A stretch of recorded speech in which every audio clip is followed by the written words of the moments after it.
लेकिन अब खबर क्या है कि हर्षित राणा भी पूरे आईपीएल से बाहर हो चुके हैं। इसके अलावा श्रीलंका के तेज गेंदबाज पथिराना, जो चेन्नई के लिए कमाल करते नजर आए हैं कई सीजन में, इस बार केकेआर का हिस्सा थे, लेकिन भाई साहब घायल हैं। टी20 वर्ल्ड कप में वो मुकाबला हमने देखा था, जिस तरीके से चोटिल होते हैं गेंदबाजी करते हुए और फिर बाहर जाते हैं, उसके बाद ग्राउंड में नजर ही नहीं आते। कितना बड़ा झटका है केकेआर के लिए, आप देख रहे हैं।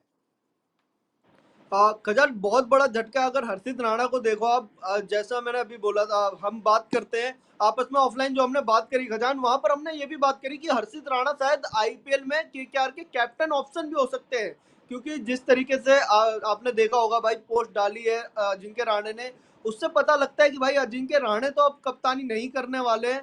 तो कप्तानी में रिंकू सिंह एक ऑप्शन, और ऑप्शन में हम हर्षित राणा की भी बात कर रहे थे खजान की, एक हर्षित राणा भी ऑप्शन हो सकते हैं कप्तान के। और जिसको अगर आप ऑप्शन, कप्तान का ऑप्शन देख रहे हो, अगर वो प्लेयर बाहर हो जाए तो खजान बहुत बड़ा झटका होता है। और इस बार केकेआर के लिए शायद ये बहुत बड़ा झटका हो सकता है, क्योंकि उनकी बॉलिंग देख रहे हैं हम सिर्फ, और जिस तरीके से उन्होंने इंडियन टीम में बैटिंग भी करी है खजान, अब तो उनकी बैटिंग भी अच्छी हो गई है।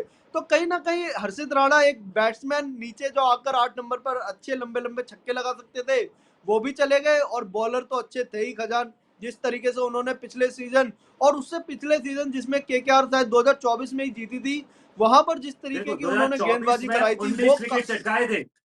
19 विकेट चटकाए थे बिल्कुल केकेआर के लिए और बहुत महत्वपूर्ण गेंदबाज बने थे। 2024 के बाद इनकी टीम इंडिया में एंट्री भी हुई थी। 2025 के आईपीएल में भी आप देखते तो 15 विकेट चटकाए थे। कहीं ना कहीं ऐसा लग रहा था कि रसेल के संन्यास के बाद एक विकल्प के तौर पे, भले उनकी टक्कर नहीं हो सकती है, लेकिन कहीं ना कहीं एक छोटा हर्षित राणा यानी कि छोटा रसेल हमें हर्षित राणा के रूप में नजर आ रहा था केकेआर के फैंस को, जो भाई बल्लेबाजी भी करते हुए हमें टीम इंडिया में जब जब खेला है तो नजर आए कि भाई लंबे लंबे छक्के मार सकते हैं। लेकिन अब बहुत बड़ा झटका यहाँ पे केकेआर को लगा है। हर्षित राणा पूरा आईपीएल से बाहर हो चुके हैं। मुजरवानी आए जरूर हैं मुस्तफिजुर रहमान की जगह। देखना यह है हर्षित राणा की जगह कौन आता है, क्योंकि भारत में कोई नहीं बचा है। भारत ही क्या, अगर हम देखते हैं दुनिया में कोई नहीं बचा, यही वजह तो है कि हम मुजरवानी को लेकर आए हैं। इसके अलावा पथिराना को लेकर भी अपडेट आ रहे हैं कि भाई अभी वो फिट नहीं है। अगर आप केकेआर के फैंस हैं तो आपको क्या लगता है कि ये गेंदबाजी आप देखेंगे इसमें, अंकुर कौन कौन है बचा है अब गेंदबाजी में, अगर आप देखते हैं एक मलिक बचे होंगे, क्या वो जो भाई तेज उमरान रफ्तार को मलिक लेकर है चर्चा खजान, करे, आकाशदीप उमरान है, मलिक और क्या कमाल कर पाएंगे।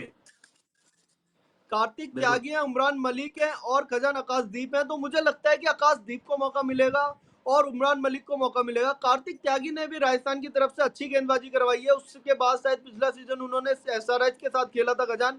तो अच्छे बॉलर हैं, फास्ट बॉलर हैं, उनके पास स्पीड भी है कार्तिक त्यागी के पास, लेकिन लाइन लेंथ उस तरीके की नहीं है। तो मुझे लगता है कि सबसे बड़ा जिसके लिए मौका हो सकता है ना, अपने आप को साबित करने के लिए खजान, वो हो सकता है उमरान मलिक के लिए। क्योंकि आकाशदीप को देखोगे आप, आकाशदीप जैसी बॉलिंग कराते हैं, ठीक ठाक बॉलिंग कराते हैं, आकाशदीप विकेट भी ले जाते हैं, वो ठीक ठाक बॉलिंग कराते हैं। लेकिन जिसके लिए ये तगड़ा हो सकता है, अगर कोई जाता है तो किसी के लिए आपदा में, वो बोलते हैं ना खजान, आपदा में प्रबंधन बनता है, तो वो बन गया है शायद उमरान मलिक के लिए। आपदा में उमरान मलिक अवसर। अगर बॉलिंग कराते हैं, अफसर, बिल्कुल अफसर जो बन गया है वो बना है उमरान मलिक के लिए। अगर उमरान मलिक खेलते हैं इस बार, तो हो सकता है कि भाई उमरान मलिक चमक जाए और उमरान मलिक की किस्मत भी चमक जाए। क्योंकि जिस तरीके से बिल्कुल। उमरान मलिक की खजान स्पीड डिप करी है, आप देखो एक टाइम पे 150 कंटिन्यू फेंकना, 6 की 6 बॉल 150 पार फेंक देना, 151, 153, 152, और उसके बाद एकदम आपकी स्पीड गिर जाती है 35, 435, 140। तो आपकी फिटनेस भी डिम हुई है, जो बॉलिंग थी इसका मतलब फिटनेस थी, आपने अपने फिटनेस पे उस तरीके से काम नहीं किया, आप कभी आपकी कमर में चली गई। अगर फास्ट बॉलर की एक बार बैक चली जाती है ना गजान, तो बहुत मुश्किल हो जाता है उसके बाद रिकवर करना।